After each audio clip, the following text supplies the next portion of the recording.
North Korea made several promises, and if we hope that they stick to those promises, and if so, the meeting will go on as planned. I'm not going to get ahead of any of the details of the where, the when, or any of that here today.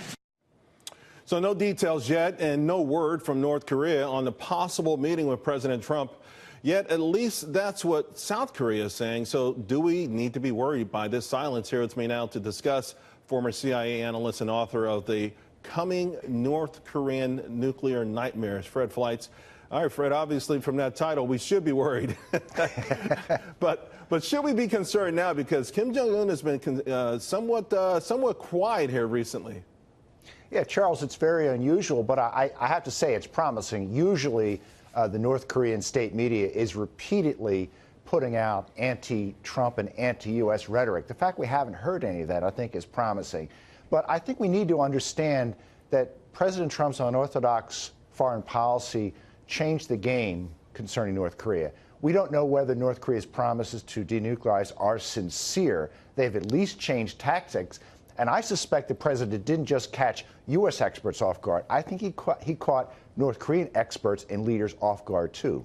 So while the mainstream media was decrying fire and fury and upset about MOABs being dropped, someone was getting the message, and that perhaps was a dictator in North Korea.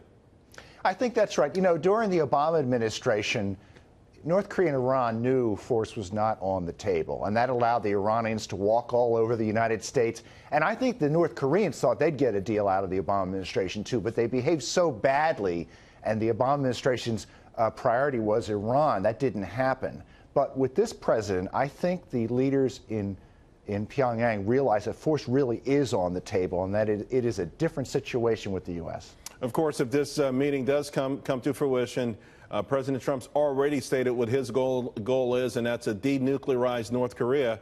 It's hard to imagine what they could give up for it. That's their only currency. I mean, they make some pretty good big bronze statues if you're if you're a dictator somewhere. But other than that, that's their only ace in the hole. How do they give that up? Well, I think we have to think of some confidence-building measures to reassure them.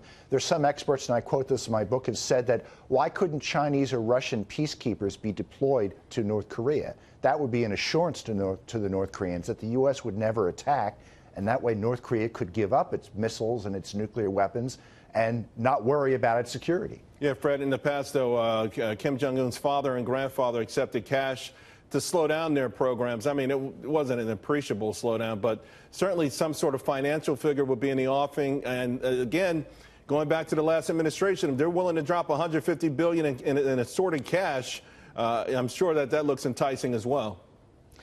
I think we have to assume that this is a ploy, that the North Koreans are not sincere. They want a payoff. They want to divide the U.S. from other countries. They want time to develop their nuclear weapons and missiles.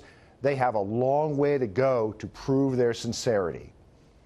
So handicap it for us then. It's unorthodox, it's out of left field, but it's also historic. The stakes are extraordinarily high. By the same token, we started this interview saying that Kim Jung Un has been radio silent.